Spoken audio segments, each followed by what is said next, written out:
नमस्कार सभी को। स्वागत है आप सबका हमारे चैनल पर।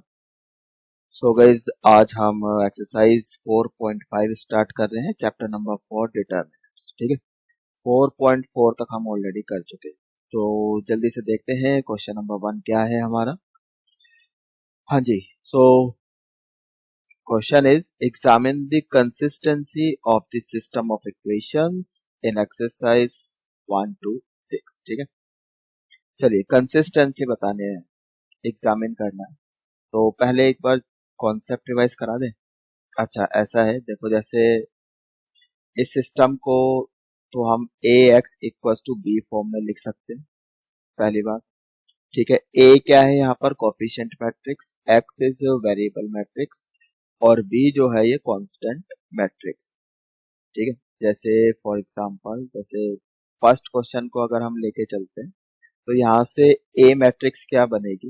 ए मैट्रिक्स ये कोफिशिएंट मैट्रिक्स है, तो यहाँ पे x का कोफिशिएंट 1 है और यहाँ पर x का कोफिशिएंट 2, और y का कोफिशिएंट यहाँ पर 2 है और यहाँ पर y का कोफिशिएंट 3।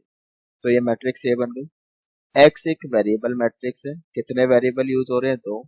सो x y ये वेरिएबल यूज हो रहे हैं। b आपकी कांस्टेंट मैट्रिक्स है, यहाँ पे जो कांस्टेंट है राइट साइड में 2 3। सही है, तो इस पूरे सिस्टम को, ये बेसिकली दो लाइंस की इक्वेशन है। ठीक है, तो ये जो साइमल्टेनियस लाइंस दी हुई है, इस सिस्टम को हम ऐसे लिख सकते हैं ए एक्स इक्वल्स टू बी। सही है, अब यहाँ पर भी अब हम क्या करेंगे? सबसे पहले ये जो मैट्रिक्स हमने बनाई है ना ए, इसका डिटर्मिनेंट निकालेंगे। सही है, फर्स्ट। तो अगर डिटर्मिनेंट नॉन जीरो आ जाता है, फिर तो सिस्टम कैसा है? कंसिस्टेंट। कंसिस्टेंट। सही है, सिस्टम कैसा है? कंसिस्टेंट। और सॉल्यूशन होगा इसका यूनिक सॉल्यूशन। सही है, यूनिक सॉल्यूशन। देखो, कंसिस्टेंट सिस्टम का ये मतलब है कि सॉल्यूशन आएगा। अब वो सॉल्यूशन यूनिक सॉल्यूशन भी हो सकता है और इनफाइनाइट मैनी सॉल्यूशन भी हो सकता है। तो इस केस में जब डिटरमिनेंट नॉन जीरो है, तो system is consistent and we have unique solution. सही है, ये बात समझ में आ रही है? अच्छा सर, कभी ऐसा भी हो सकता है कि डिटर्मिनेंट जीरो हो जाए? बिल्कुल हो सकता है। तो इस केस में क्या होगा? तो इस केस में दो चीजें हैं, देखो। फर्स्ट, अगर डिटरमिनेंट जीरो आ रहा है तो फिर हम क्या करेंगे? हम एडजॉइंट ए निकालेंगे और मैट्रिक्स बी के साथ मल्टीप्लाई करेंगे। अगर ये नॉन जीरो आ जाता है, फिर सिस्टम कैसा है? इनकंसिस्टेंट। इनकंसिस्टेंट। सही है, इनकंसिस्टेंट का मतलब है नो सॉल्यूशन। No solution. अच्छा, लाइन के केस में अगर बात करें, नो सॉल्यूशन कब होता है? जब लाइंस पैरेलल हो। सही है, जब लाइंस आपस में, ये दो लाइंस है L1 L2। ठीक है, बेसिकली ये क्वेश्चंस में ये लाइंस की इक्वेशन दी है, दो लाइंस एक साथ दी है, तो जब ये दो लाइंस पैरेलल होगी तो कोई सॉल्यूशन होगा ही नहीं, वो इनकंसिस्टेंट है। ठीक, दूसरा केस इसमें ये बनेगा कि जब आप एडजॉइंट ए इंटू बी कर रहे हो, अगर ये जीरो आ जाता है, ठीक, इस केस में क्या होगा? कंसिस्टेंट होगा। कंसिस्टेंट और सॉल्यूशन हो। कंसिस्टेंट का मतलब है सॉल्यूशन है, लेकिन अब की बार सॉल्यूशन कैसा है? Infinite many solution. Infinite many solutions. ठीक है, बहुत सारे सॉल्यूशन है। ये कैसे पॉसिबल? ये देखो, अगर दो लाइंस कोइंसाइड करें ऐसे, ठीक है, L1 और L2 अगर कोइंसाइड करेगी तो इनफाइनाइट मैनी सॉल्यूशन होंगे। सही है, अगर दो लाइन दे रहे हैं तो तीन केसेस पॉसिबल। यूनिक सॉल्यूशन मतलब कि लाइंस आपस में कट कर रही है एक ही पॉइंट पर, यू कैन सी है। इनफाइनाइट मैनी सॉल्यूशन में लाइन आपस में ओवरलैप कर रही है, कोइंसाइड कर रही है, उस केस में बहुत सारे सॉल्यूशन होंगे। एंड नो सॉल्यूशन का मतलब लाइंस आपस में पैरेलल है। सही है, बात समझ में आ गई? आई होप कॉन्सेप्ट क्लियर है। तो ये जल्दी से हमने कॉन्सेप्ट तो रिवाइज कर लिया, अब क्वेश्चन कर लें। ठीक है, सो क्वेश्चन नंबर 1 ये मैं रब कर देता हूँ, थोड़ी जगह बनाते हैं जल्दी से। जस्ट होल्ड ऑन, इसको रब कर देते हैं। ये भी हटाओ, यहाँ से सब हटाओ। ठीक, ये सब हटा दो। चलिए, तो पहले डिटर्मिनेंट निकालो भाई। डिटर्मिनेंट कितना हो जाएगा 3 minus 4 you get -1 which is non zero. सही है, तो इसका मतलब क्या है, नॉन जीरो है तो system is what consistent, consistent. ठीक है, एंड इस केस में यूनिक सॉल्यूशन, यूनिक सॉल्यूशन। तो यहाँ पे हमें सॉल्यूशन निकालना नहीं है, सिर्फ कंसिस्टेंसी बतानी है सिस्टम की कैसी है। सही है, कंसिस्टेंट है या इनकंसिस्टेंट है, बस इतना ही बताना है, यानी एक्स वाई की वैल्यू नहीं निकालनी है, वो क्वेश्चन आएंगे बाद में। तो अभी तो फटाफट ये फर्स्ट पार्ट हो गया। अब सेकंड पार्ट देखो, सेकंड पार्ट। तो यहाँ पर मैट्रिक्स ए कैसे बनेगी, 2 1 -1 1। सही है, ये वाला क्वेश्चन है ना सेकंड। तो 2 1 -1 1 यहाँ से बनेगी कोफिशिएंट मैट्रिक्स, मैट्रिक्स है। ठीक, अब इसका डिटर्मिनेंट निकाल दो। डिटर्मिनेंट निकालेंगे तो कितना आ जाएगा, ये 2 माइनस माइनस प्लस 1 हो जाएगा 3 नॉन जीरो। तो डिटर्मिनेंट नॉन जीरो आ रहा है, इस बात का मतलब क्या है, this implies that system is what consistent. ठीक है, सिस्टम कैसा है, कंसिस्टेंट है और यूनिक सॉल्यूशन। कैसा सॉल्यूशन है, यूनिक सॉल्यूशन। ठीक है, मतलब लाइन से आपस में कट कर रही होंगी यहाँ, बात समझ में आ गई। आगे चले, चलिए इसका थर्ड पार्ट देखते हैं। Third part, yes third part. तो थर्ड पार्ट, इसमें पहले मैट्रिक्स बनाओ, कोफिशिएंट मैट्रिक्स। वो क्या बनेगी आपकी 1 2 3 6। ठीक है, ये तो मैट्रिक्स बन गई। वेरिएबल मैट्रिक्स क्या बनेगी x y। कोफिशिएंट मैट्रिक्स क्या बनेगी 5 8। यहाँ तक सही है। अब डिटर्मिनेंट निकालो। जब आप यहाँ पे डिटर्मिनेंट निकाल रहे हो तो ये आपका 6 माइनस 6 इक्वल टू 0 आ रहा है। सही है, तो आपकी बार डिटर्मिनेंट 0 आ रहा है, तो इसका मतलब सिस्टम कैसा हो सकता है, कंसिस्टेंट और इनकंसिस्टेंट, कुछ भी हो सकता है। तो अब हम क्या करेंगे, तो यहाँ से तो 0 आ रहा है, इस बात से क्या पता चल रहा है, सिस्टम में बी, सिस्टम, जस्ट होल्ड ऑन, ये m है आपका, सिस्टम में बी कंसिस्टेंट, कंसिस्टेंट और इनकंसिस्टेंट, कुछ भी हो सकता है। ठीक है, कंसिस्टेंट, ये समझ में आ गया। तो इसके बाद हम क्या करेंगे, एडजॉइंट निकालेंगे, एडजॉइंट ऑफ ए। सही है, एडजॉइंट ऑफ ए निकालो। वो कैसे निकलेगा, ये आपके पास मैट्रिक्स है। ठीक, तो एडजॉइंट ऑफ ए, 1 का कोफैक्टर 6, 3 का कोफैक्टर -2, 2 का कोफैक्टर -3 और 6 का कोफैक्टर 1। और इसका लेना है आपको ट्रांसपोज। तो जो फर्स्ट रो है फर्स्ट कॉलम बन जाएगी, 6 -2 सेकेंड रो सेकेंड कॉलम बन गई, तो ये एडजॉइंट है। Then we need to check adjoint of A into B, ये चेक करना है। तो एडजॉइंट ऑफ ए कितना है, 6 -2 -3 1 और बी कितना है 5 8। इसको मल्टीप्लाई करो। सही है, तो थोड़ी सी जगह बना लेते हैं, जस्ट होल्ड ऑन, इसको रब कर दो। ठीक है, ये हटा दो यहाँ से। तो अब ये मल्टीप्लाई कर लेते हैं जल्दी से। So first row first column, adjoint of A into B. ठीक है, एक मैट्रिक्स आएगी, first row first column 6 5 30 -24, 30 -24। Then second row second column -10 +8, -10 +8 कितना आ गया ये तो आपके पास 6 आ गया और यहाँ पे -2 which is what non null matrix. ठीक है, नॉन जीरो आ रहा है, इसका मतलब क्या है, system is what inconsistent. System कैसा है, इनकंसिस्टेंट है। ठीक, आई होप समझ में आ गया। अगर 0 आता तो क्या होता, फिर कंसिस्टेंट होता, उस केस में इनफाइनाइट मैनी सॉल्यूशन हो जाते। अभी तो कोई सॉल्यूशन नहीं है। अच्छा, ये लाइंस की इक्वेशन है, तो नो सॉल्यूशन का मतलब क्या है, लाइंस कैसी है आपकी, ये जो दो लाइंस दी हुई है ये आपस में पैरेलल लाइंस है। इसीलिए सॉल्यूशन नहीं है। वो आप देख के भी पता लगा सकते हो ना। अगर यहाँ से 2 कॉमन ले लें तो जो वेरिएबल पार्ट है वो सेम है, सिर्फ कांस्टेंट में डिफरेंस है ना। तो ऐसी लाइंस तो पैरेलल, बात समझ में आ गई। तो वो लाइन से अंदाजा लग गया देखकर, बट हमें तो मैट्रिक्स का यूज करके बता। I hope it is clear, समझ में आ गया है। चलिए अब आगे चलते हैं नेक्स्ट क्वेश्चन की तरफ। नेक्स्ट क्वेश्चन देखते हैं क्या है। क्वेश्चन नंबर 4, मतलब यही करना तो यही है, यहाँ भी हमें कंसिस्टेंसी चेक करनी है। तो पहले एक मैट्रिक्स बनाते हैं, अब की बार 3 लाइंस, अब ये लाइंस नहीं है, ये प्लेन्स की इक्वेशन। तो 3 बेसिकली ये क्या है, 3 प्लेन्स की इक्वेशन दी है एक साथ, ठीक है। अगर वेक्टर 3D कर लिया है आपने, 3D कर लिया है तो पता होगा, ठीक है। प्लेन्स की इक्वेशन ऐसी होती है।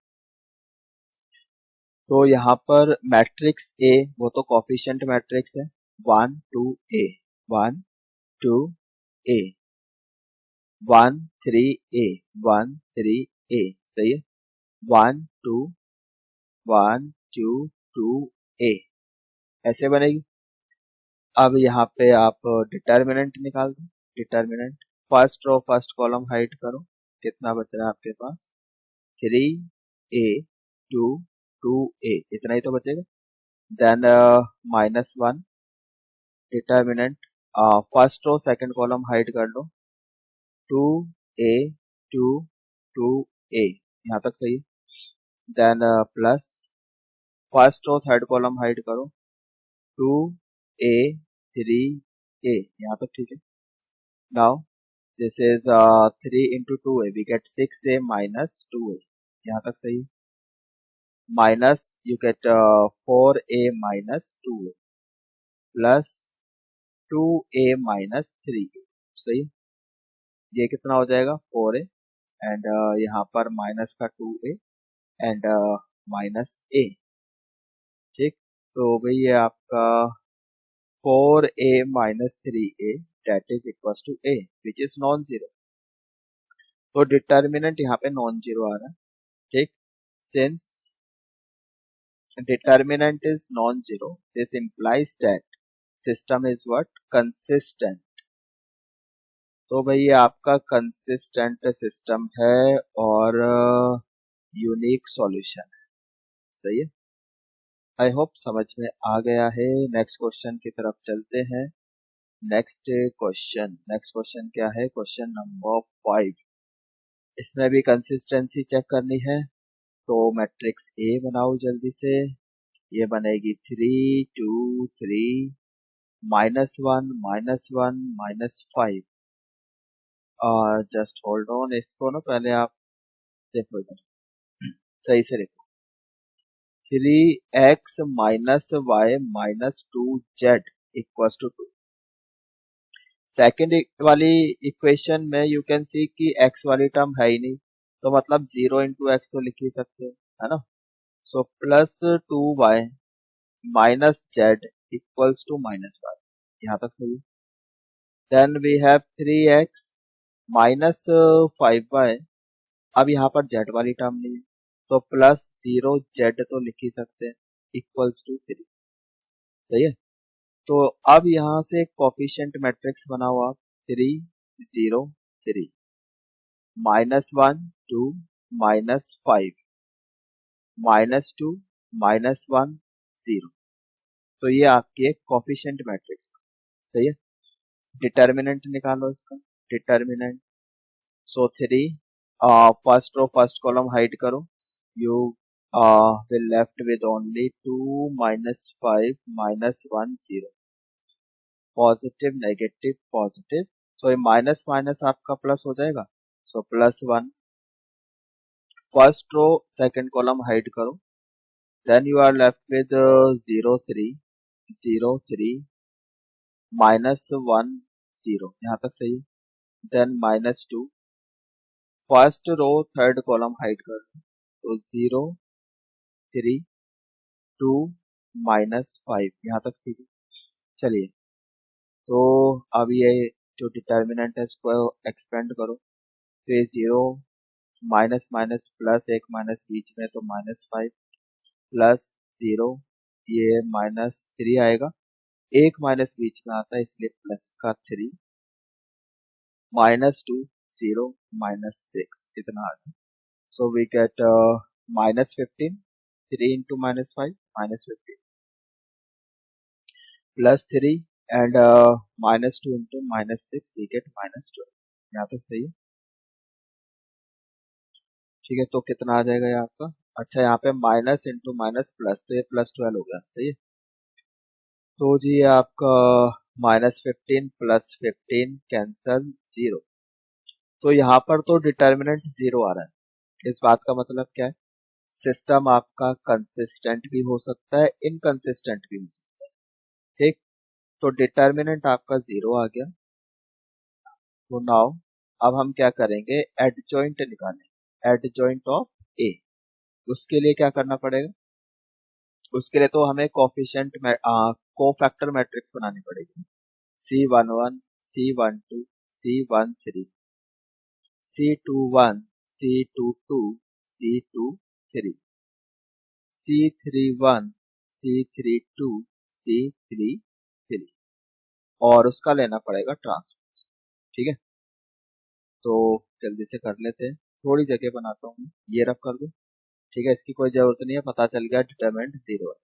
ठीक, इसको हटाओ यहाँ से। तो डिटरमिनेंट 0 है, तो पहले C11 निकालते हैं। तो first row first column hide करना है, first row first column. So यहाँ से आपका बचेगा 2 -5 -1 एंड 0। सही है, कितना आ जाएगा ये आपका? 0 और -5 -5, तो यहाँ आप लिख दो -5। ठीक है, then C12 first row second column, first row second column hide करो, क्या बच रहा है आपके पास? 0 3 0 3 -1 0 -1 0 एंड 1 + 2 ओड है इसलिए यहाँ पे माइनस करो। सही है, तो ये कितना आ जाएगा आपके पास? माइनस -3, एक बीच में माइनस भी आएगा तो +3 और बाहर एक माइनस है उसके लिए -3, फाइनली -3 आने वाला। सो यहाँ पे लिखो -3। फिर C13 first row third column hide करो, फर्स्ट रो थर्ड कॉलम, कितना बच रहा है? 0 3 2 -5 0 3 2 -5 एंड 1 + 4 इवन है इसलिए बाहर पॉजिटिव साइन रहेगा। तो ये आपके पास हो जाएगा -6। वही 0 इंटू -5 तो 0 हो गया और 3 2 6, बीच में एक माइनस आता है इसलिए -6। तो यहाँ पे लिख दो -6। यहाँ तक सही है? आई होप कि यहाँ तक समझ में आ गया। चलिए नाउ अब इसको रब करो। ठीक, ये सब हटा दो, इसकी जरूरत नहीं। नाउ C21 ये निकालना है, तो second row first column hide करो, क्या बच रहा है आपके पास? -1 -5 -2 0, यही तो बचेगा सेकेंड रो फर्स्ट कॉलम। और 2 + 1 क्या है? ओड है इसलिए माइनस लगा दो। यहाँ तक सही है, तो सॉल्व करो, कितना आ रहा है? ये आपका 0 हो गया और ये आपका -10, एक माइनस का साइन बाहर है तो प्लस का 10। सही है, तो ये आ गया आपके पास 10। C22 second row second column hide कर लो, क्या बच रहा है आपके पास? 3 3 और यहाँ से -2 0। सही है, -2 0 और 2 + 2 क्या है? इवन है, तो बाहर कैसा साइन होगा? प्लस का साइन होगा। तो यहाँ पे मल्टीप्लाई करो, 3 0 0 3 इंटू -2 -6, एक माइनस बीच में जाता है सो +6, तो ये 6। सही है, यहाँ पे ट्रांसपोज लगा। C23 second row third column, तो second row third column hide करो, क्या बच रहा है आपके पास? Second row third column, so 3 3 -1 -5 -1 -5 and 2 + 3 odd है इसलिए बाहर आपका माइनस का साइन। ठीक है, तो ये कितना आ जाएगा? माइनस, ये -15 -3, ये प्लस का 3, सो अंदर यहाँ से बचेगा -12, एक माइनस बाहर है तो +12, तो ये आ गया आपके पास प्लस का 12। सही है, एक बार क्रॉस चेक कर लो ये सारे एलिमेंट्स हमने सही निकाले हैं या नहीं। ऐसा ना हो कि बस हम करते रहते हैं और यहाँ गलती हो जाए। ठीक है, सो -5 यहाँ पर -5 -3 -6 ये बिल्कुल सही है। 10 6 12 ये भी बिल्कुल सही है, अभी तक तो सही है। चलिए आगे बढ़ो। तो इसी तरह से बाकी भी निकाल लेंगे। लेंदी होते हैं क्वेश्चन, नो डाउट, बने रहो, हैव पेशेंस। ठीक है, ऐसा मान लो ऑफलाइन क्लास चल रही है, 1 घंटे की क्लास है, ठीक है, और लगे रहो, प्रैक्टिस करो साथ। तो यहाँ पर C3 1 को फैक्टर निकालना है, थर्ड रो फर्स्ट कॉलम का, ठीक है, थर्ड रो फर्स्ट कॉलम का हाइड कर लो, third row first column hide करो। क्या बच रहा है आपके पास? -1 2 -2 -1 और 3 + 1 क्या है? इवन है, तो बाहर का साइन कैसा होगा? प्लस का होगा। ठीक है, तो ये कितना हो गया? 1 + 4 5 आ गया, तो ये आ गया 5। तो यहाँ लिखो आप 5। सही है, इस लाइन को थोड़ा बड़ा कर देते हैं, तो यहाँ तक सही है, 5 आ गया। फिर उसके बाद C32 third row second column को हाइड करो, कितना बच रहा है? थर्ड रो सेकंड कॉलम 3 0 -2 -1 3 0 -2 -1 और 3 + 2 ऑड है इवन है? ऑड है ना, तो बाहर एक माइनस का साइन, यहाँ तक सही। सो -3 × -1 -3 और ये आपका 0, तो कितना आ गया? +3। सो +3 यहाँ लिखो। सही है, C33 third row third column hide करो, थर्ड रो थर्ड कॉलम क्या बच रहा है आपके पास? 3 0 -1 2 सही है जी, और 3 + 3 ऑड है इवन है ना, तो बाहर प्लस का साइन है, तो ये कितना आ जाएगा? 3 2 6 और यहाँ पे -0 यू गेट 6 ओनली, सो 5 3 6 यहाँ तक सही है। अब इसका ले लो transpose, adjoint of A. So adjoint of A कितना आ जाता है? ट्रांसपोज लेना भाई, जो फर्स्ट रो है ये तो फर्स्ट कॉलम बन जाएगी, तो बना दो। सो -5 -3 -6 जो सेकंड रो है वो सेकंड कॉलम बन जाएगी, तो ये हो जाएगा 10 6 12। थर्ड रो थर्ड कॉलम बन जाएगा, सो 5 3 6 यहाँ तक सही है।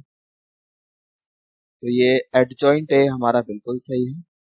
अब आगे चलते हैं, क्या करना है? इनटू बी करना है, एडजॉइंट है इनटू बी निकालना है, ठीक है। तो वहां से पता चलेगा कि सिस्टम कंसिस्टेंट है या इनकंसिस्टेंट। इसको भी हटा देता है, इसकी जरूरत नहीं, ठीक। Now adjoint of A into B, adjoint of A into B करना है। अब मैट्रिक्स मल्टीप्लीकेशन आ गया, so -5 -3 -6 10 6 12 5 3 6 into B. B matrix क्या है? वो कांस्टेंट मैट्रिक्स, कहाँ से बनेगी? 2 -1 3 सही है, यहाँ से बनेगी। तो मल्टीप्लाई करना है, तो भाई यहाँ पर इसका ऑर्डर कितना है? 3 × 3, इसका ऑर्डर कितना है? 3 रोज है 1 कॉलम, तो मैट्रिक्स मल्टीप्लीकेशन पॉसिबल है। मल्टीप्लाई करने के बाद ऑर्डर क्या बनेगा? वो बनेगा ये 3 × 1 का, सही है। तो मतलब एक कॉलम मैट्रिक्स बनने वाली है, सही है। तो चलो करो फिर। 5 -5 फर्स्ट रो फर्स्ट कॉलम, एक ही कॉलम, तो ये कितना हो जाएगा? -5 × 2 you get -10 10 × -1 you get -10 5 × 3 you get +50। then second row first column -3 × 2 you get -6 6 × -1 is -6 3 × 3 is what? 9। third row first column -6 × 2 you get -12 12 × -1 is -12 6 × 3 is what? 18। यहाँ तक सही है। तो यहाँ पे कितना आ जाता है? -20 +15 you get -5 -12 +3 you get -3, ठीक। -24 +18 you get -6। तो ये तो नल मैट्रिक्स नहीं आ रही है, this is what? Non zero null matrix ना। तो इस बात का मतलब क्या है, सिस्टम कैसा है, इनकंसिस्टेंट। ठीक, this is therefore system is what, inconsistent. यहाँ लिख रहा हूं मैं, देख लो इधर, इनकंसिस्टेंट मतलब नो सॉल्यूशन, कोई सॉल्यूशन नहीं है। ठीक है, I hope it is clear, समझ में आ गया है। आगे चलें, चलिए नेक्स्ट क्वेश्चन देखते हैं। हाँ जी, क्वेश्चन नंबर 6, इसमें भी यही चेक करना है, कंसिस्टेंसी चेक करना है। एक बार देख ले कहाँ से कहाँ तक थे क्वेश्चन, 1 to 6। पहले 6 क्वेश्चन में सिर्फ कंसिस्टेंसी ही चेक करनी है। ठीक, तो क्वेश्चन नंबर 6, पहले मैट्रिक्स बनाओ, कोफिशिएंट मैट्रिक्स। कोफिशिएंट मैट्रिक्स ऐसे बनेगी, 5 2 5 -1 3 -2 4 5 6, यहाँ तक सही। अब इसमें डिटर्मिनेंट निकाल दो। 5, first row first column hide करो, you are left with only 3 -2 5 6, यहाँ तक सही। पॉजिटिव नेगेटिव पॉजिटिव होता है हमारे पास यहाँ पे, sign convention. So minus minus क्या हो गया, प्लस हो गया, plus. Then first row second column hide करो, कितना बच रहा है, 2 5 5 6, यहाँ तक सही। देन प्लस का 4, प्लस का 4, first row third column hide करो, कितना बच रहा है, 2 5 3 -2, सही है। अब आगे करो कैलकुलेट। अच्छा ये ना 9 दिखाई दे रहा है, ये 4 है। ठीक है, दिस इज व्हाट 4, सही से लिख लो, प्लस का 4, तो ये कितना आ जाएगा 5, दिस इज व्हाट 6 3 18 -10, बीच में एक माइनस आता है तो प्लस का 10 हो गया, प्लस 6 2 यू गेट 12 -5 into 5 25, सही है। तो ये हो जाएगा -25 प्लस 4 -4 -15, यहाँ तक सही है। तो जी आपका 5 इंटू 28 प्लस ये कितना हो गया आपका, माइनस का 13 एंड प्लस 4 इंटू -19। ठीक है जी, सो 28 इंटू 5 कर लो आप यहाँ पे, 8 5 40 4 10 14, तो ये तो हो गया 140 -13 एंड -19 इंटू 4 यू गेट 76। ठीक है जी, तो ये कितना आ जाएगा आपके पास, 140 में से माइनस करना है आपको 76 प्लस 13 9 8 89 माइनस करना है। देखो कितना आ रहा है आपके पास, 10 -9 यू गेट 1, 13 -8 यू गेट 5। ठीक, बस तो 51 बच रहा है, यानी कि ये क्या है आपका 51 बच रहा है, नॉन जीरो है, सही है। क्वेश्चन नंबर 6, नॉन जीरो मतलब कि सिस्टम कैसा है, यूनिक सॉल्यूशन है ना यहाँ पे। सो consistent, system is what, consistent. और सॉल्यूशन कैसा होगा, यूनिक सॉल्यूशन आएगा, यूनिक सॉल्यूशन, सही है। समझ में आ रहा है, I hope it is clear, समझ में आ गया है। आगे चलते हैं, नेक्स्ट क्वेश्चन देखते हैं भाई। सो next question is question number 7।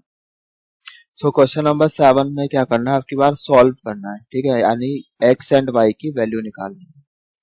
जो अभी तक हमने किया क्वेश्चन नंबर 6 तक, वो तो करना ही है, उतना तो करना ही है। फिर आगे एक्स एंड वाई की वैल्यू भी निकालनी है। ठीक है, तो पहले क्वेश्चन नंबर 7 देखते हैं। अच्छा 7 8 9 जो है, ये यहाँ पर दो इक्वेशन एक साथ दे रखी है। ठीक है, ये तो बहुत इजी क्वेश्चन है, दो वाले। जिसमें 3 इक्वेशन एक साथ दी होगी वो थोड़ा सा कॉम्प्लिकेटेड हो जाएगा, थोड़ा कॉम्प्लिकेटेड भी क्या, बस लेंथी हो जाएगा। ठीक है, ये थोड़ा इजी रहता है। चलो 7th क्वेश्चन देखते हैं, 7th क्वेश्चन क्या है।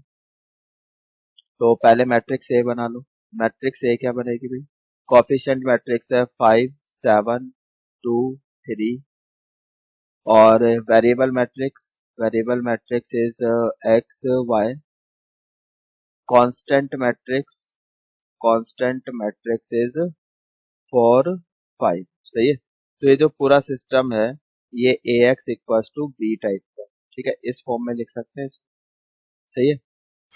ax इक्वल्स टू बी, इस सिस्टम को 7th वाले को ऐसे लिख सकते हो आप। तो अभी आप क्या करोगे, डिटर्मिनेंट a निकालोगे सबसे पहले, चेक करने कि सॉल्यूशन आएगा या नहीं आएगा, ठीक है, यूनिक सॉल्यूशन है या नहीं। तो यहाँ पर डिटरमिनेंट निकालो, कितना हो जाएगा, ये 15 माइनस 14, सही है, 1 आ रहा है, विच इज नॉन जीरो। इसका मतलब सिस्टम कैसा है, कंसिस्टेंट है, consistent and have unique solution, और इसका यूनिक सॉल्यूशन है, यानी एक्स वाई की एक इकलौती वैल्यू आएगी, यूनिक वैल्यू आएगी, सही है। इसको जरा सही से लिखो, 15 माइनस 14, सही है। तो यूनिक सॉल्यूशन है, एक्स वाई की वैल्यू आएगी, यूनिक वैल्यू आएगी, वो निकालो। अब यूनिक सॉल्यूशन है तो बताओ फिर क्या है। तो उसके लिए हमें क्या करना है, यूनिक सॉल्यूशन निकालने के लिए एक्स इंटू वाई। तो देखो जरा इधर, तो यूनिक सॉल्यूशन है तो एक्स किसके बराबर हो जाएगा, A inverse B. B matrix हमारे पास है, एक्स हमारे पास एक वेरिएबल मैट्रिक्स है, ए इनवर्स नहीं है, तो ए इनवर्स पहले हमें निकालना पड़ेगा, सही है। नाउ ए इनवर्स, अब ए इनवर्स क्या होता है, ठीक है, ए इनवर्स तो 1 by determinant of A into adjoint of A होता है, ठीक है भाई। डिटर्मिनेंट हमारे पास है 1, एडजॉइंट ए नहीं है, एडजॉइंट ए नहीं है तो कोई बात नहीं, निकालो फिर पहले, सही है। तो एडजॉइंट ऑफ ए निकालना पड़ेगा, तो एडजॉइंट ऑफ ए, ये 2 by 2 की मैट्रिक्स हमारे पास है, इसलिए यहाँ पे बहुत इजी है निकालना। अब इधर देखो, 5 का कोफैक्टर हो जाएगा 3, 2 का कोफैक्टर हो जाएगा -7, 7 का कोफैक्टर हो जाएगा -2, 3 का कोफैक्टर हो जाएगा आपका 5, और इसका लेना है ट्रांसपोज, ठीक है। तो ये हो जाएगा आपका फर्स्ट रो जो है, फर्स्ट कॉलम बन जाएगी, सेकंड रो सेकंड कॉलम बन जाएगी, सही है। तो ये तो आ गया एडजॉइंट, एडजॉइंट ऑफ ए, यहाँ तक सही है। Now X equals to, A inverse किसके बराबर है, 1 by determinant of A, but determinant of A कितना है, वो तो 1 है, तो यहाँ पे ये आ जाएगा आपके पास 3 -7 टू 5, सही है। और बी, बी कितना है आपके पास, 4 5, यहाँ तक सही है। और मैट्रिक्स एक्स, ये वाली मैट्रिक्स क्या है, एक्स वाई, वेरिएबल मैट्रिक्स है ना, और इसको यहाँ पे मल्टीप्लाई कर, so first row first column, 3 5 15, यहाँ पे कर देता हूँ 15, 3 सॉरी 3 इंटू 4 होएगा ना, पहले 3 into 4 you get 12 plus 2 into 5 you get 10, तो यहाँ पर तो ये आ गया 20। फिर यहाँ पे second row first column, -4 into 4, -7 into 4, minus का 28, ये सही है, देन प्लस 5 इंटू 5 प्लस का 25, तो कितना आ रहा है, माइनस का 3, सो माइनस का 3, यहाँ तक सही, आई होप समझ में आ रहा है। चलिए, तो अब ऐसा है भाई, ये इक्वल मैट्रिक्स है, लेफ्ट साइड में एक मैट्रिक्स है, राइट साइड में एक मैट्रिक्स है, दोनों का ऑर्डर भी सेम है, तो इसका मतलब इनके क्रॉसपोंडिंग एलिमेंट्स बराबर होने चाहिए। सो एक्स आपका 22 आ गया और वाई आपका -3 आ गया, सही है। तो बस ये आपका सॉल्यूशन होना चाहिए, सही है। तो x equals to 22, y equals to -3। Question number 7 एक बार क्रॉस चेक कर लो, ठीक है, बिल्कुल सही आंसर है। x इज व्हाट 2, देखो कहाँ गलती करी है, कहीं पर गलती करी है, यस ये जो एडजॉइंट निकाला है ये -2 है, यहाँ पे -2 निकाला ना, गलती से +2 लिख गया था, तो उस हिसाब से तो फिर ये 12 - 10, यहाँ पे 2 आना चाहिए, यहाँ पर 2 आना चाहिए, तो ये इसको 2, तो x आपका 2 हो जाए, ठीक, वो bye. So next question is question number 8, ये रहा आपका, सेम ही काम करना जो 7th में क्या है ना, 8th में भी और 9th में भी सेम ही काम करना है, सॉल्यूशन निकालना है, एक्स वाई की वैल्यू निकालनी है, ठीक। तो मैट्रिक्स ए बना लो, कितनी बन रही है, 2 3 -1 +4, ये कोफिशिएंट मैट्रिक्स बन गई। एक यहाँ से वेरिएबल मैट्रिक्स बनाओ, एक्स वाई और एक बनाओ कांस्टेंट मैट्रिक्स, ठीक है, -2 3 इतना, यहाँ तक सही। डिटर्मिनेंट निकालो सबसे पहले, डिटरमिनेंट निकालेंगे तो 4 2 जा 8 और ये प्लस का 3 equals to 11 which is non zero. अब नॉन जीरो इस बात का मतलब क्या है, therefore system is what consistent, consistent यानी कि यहाँ पर क्या आएगा आपका यूनिक सॉल्यूशन आएगा, unique solution. Determinant non zero तो यूनिक सॉल्यूशन होगा, कंसिस्टेंट सिस्टम। अब यूनिक सॉल्यूशन है and solution is given by x equals to a inverse b, सही है। अब a इनवर्स कैसे निकलता है, a इनवर्स निकलता है 1 by determinant of a into adjoint of a करके, यहाँ तक सही। तो डिटर्मिनेंट a तो हमारे पास है, एडजॉइंट a तो नहीं है हमारे पास, तो उसको निकालना पड़ेगा। तो एडजॉइंट a निकालने के लिए क्या करें, एडजॉइंट ऑफ a, तो ये हो जाएगा, ये तो कोफैक्टर मैट्रिक्स का ट्रांसपोज होता है। कोफैक्टर मैट्रिक्स यहाँ पे निकालना बहुत बड़ी बात नहीं है, बिकॉज 2/2 की मैट्रिक्स है हमारे पास। दिक्कत तब कब आती है जब 3/3 की हो, सही है, उसमें दिक्कत वाली भी क्या बात है, मतलब बस कैलकुलेशन थोड़ी बढ़ जाती है और कुछ। यहाँ पे तो बहुत ईजी है लिखना, 2 का कोफैक्टर 4, -1 का कोफैक्टर -3, 3 का कोफैक्टर -1 यानी कि +1, और 4 का कोफैक्टर आपका 2 आ जाएगा, और इसका ले लो आप ट्रांसपोज। तो जो फर्स्ट रो है वो फर्स्ट कॉलम बन जाएगा 4 -3, सेकंड रो सेकंड कॉलम बन जाएगा, सही है, इतना हो। तो ये आ गया एडजॉइंट ऑफ ए, यहाँ तक सही। चलिए अब इधर आ जाओ, एक्स क्या है, ये वेरिएबल मैट्रिक्स है, एक्स वाई ऐसे करके लिखेंगे। ए इनवर्स क्या है, 1 by determinant of A, determinant of A कितना है 11, एंड एडजॉइंट ऑफ ए आपने निकाल लिया 4 -3 1 2, सही है, और बी मैट्रिक्स क्या है -2 3, सही है, यहाँ तक सही। अच्छा अब यहाँ पर एक टिप है आप लोगों के लिए।